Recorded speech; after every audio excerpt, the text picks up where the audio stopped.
Japanese hand tools. They seem all the rage these days, and in particular, the Japanese handsaw, such as this Kataba, which I just got in the post. In fact, I got 2 of them in the post. They were so cheap, I bought the company. Now I just bought 2. Well, this Kataba, it's called a Kataba because it has a saw edge on one edge, not on 2 edges. So any saw that has one cutting edge, Japanese handsaw that is, that has one cutting edge, is a Kataba. Well, what we're going to do is we're going to have a look at the tooth pattern. Not just like that, no. We're going to have a look under the microscope, which I have over here. Got it on low magnification, so we should have a fairly good idea about the tooth pattern. So let's go and have a look, shall we? Well, there you go. That is the second one I bought. It has not been used. That one's actually new. And that is what it looks like under the microscope. I can't remember what the magnification is, but as you can see with these teeth on here, they have a particular grind. And every alternate tooth has a grind on one face. Like that one has the grind on that face. The alternative tooth there has a grind on that face. And it's the same on the reverse face. So if I turn it over, it'll look exactly the same, except these points here will be pointing in the other direction. Now, the thing about any handsaw, the grind is, well, they're all different. Now, these, like shark tooth pattern, predominantly are for saws that are not sharpened by hand. Now, if you see this blue tinge on these teeth, that's because these teeth have been heat treated. There's no point trying to sharpen this saw. It's a throwaway. Like many hand saws that you buy these days, and most Japanese hand saws are not really sharpenable. Some of the high-end ones are, but you really have got to have quite a bit of skill to be able to sharpen teeth that small and that close together. Now, if we look here, this area here in between the teeth, this area here, it's called the gullet. The angle of these ground faces, the sharp faces, is called the fleam. And the angle of the actual tooth, how far it leans forwards. You can see that tooth there is leaning forwards. This tooth here. Well, that's called the rake. Generally, most teeth have a forward rake, so we're cutting in that direction. But you know, one of the differences you see with these saws, it has this flat top. This angled top makes that point even more sharp, and it has direction to the point of the tooth. Now, it's a pull saw. It doesn't cut in the push direction. If you try to cut in the push direction, what will happen is you just end up buckling the blade because it has no back on the saw. It's a floppy saw. So if you look at this, if I there you go. If I pushed on that, it'll do that. Yeah, you're not going to make a very good cut. So it's always on the pull stroke, which pulls the blade tight and straight. Now these saws are very good for a lot of different jobs. Flush cutting, for instance, because you've got no back on the saw. But also cutting joints like tenons or dovetails. If I'm absolutely honest with you, I haven't had a lot of success cutting joints in softwoods, but the hardwoods I have. But there again, there's a problem with these saws. And I think that comes with any blooming saw you buy off the shelf. They're covered in flipping varnish. Let me show you. This one here. Let's get it back in again. There we go. This one here. I'm going to bring it over here somewhere, and you'll see in a minute. Can you see all that goo on that blade in the teeth? You see these blades are coated with this varnish for the purpose of protecting them while they're in transit or in storage, or being shipped over from China, because where it's probably made. And the whole saw is coated in this varnish. Well, that makes the cutting less efficient. You need to remove that off the whole blade and then wax it.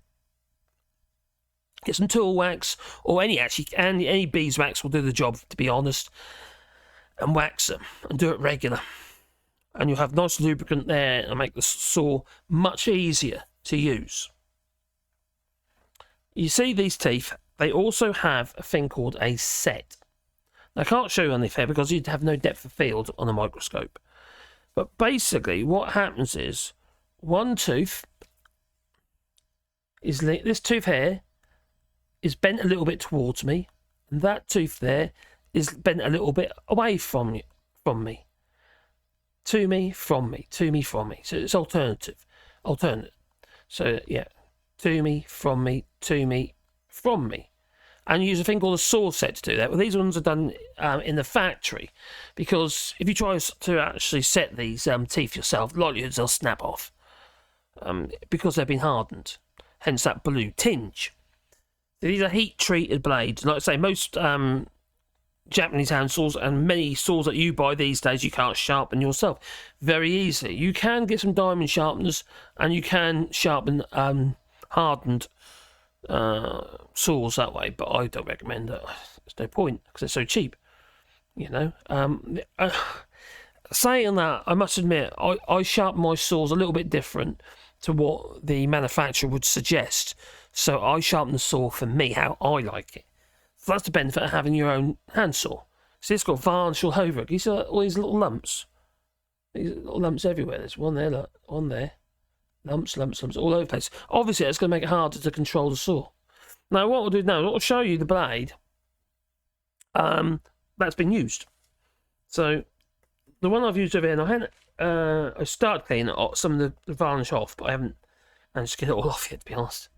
And this one here. This is the saw that I've been using, and it's got little bits of debris stuck on it now. But there is some signs of wear already on the actual teeth.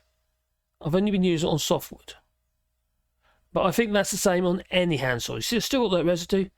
Yeah, I need to work a bit harder to get that off. Use paint stripper, probably. I don't know. Your saw is not going to work properly like that, is it? How is that going to work properly? All right, so a quick overview of your teeth and your tooth patterns and the actual parts of the tooth. Okay, each one of these are your teeth, right? The space in between, this air space in between the tooth, is the gullet. The angle of these grinds is the fleam. And then you have the set, which is the angle the tooth is bent in. Now, you might notice on this back edge, you might think, because it's a pull saw, why would you have a cut there? You know, a sharp edge on the back edge. That is there only really to provide space for your shaving from this cut edge. Because this one here is going to be making the cut, but it needs room for it to go. Also, when you push the saw forward, remember it's on the pull stroke, these cut on the pull.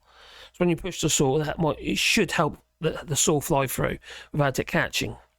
I've got my doubts. But this is a typical shark tooth pattern on many saws. And then this one is a Japanese handsaw. It's a Kataba, probably made in China. This is not very Japan. But there's nothing really wrong with it, to be honest. It's okay. It's okay. I'm not going to say it's the best. I have used ones before, much better than that.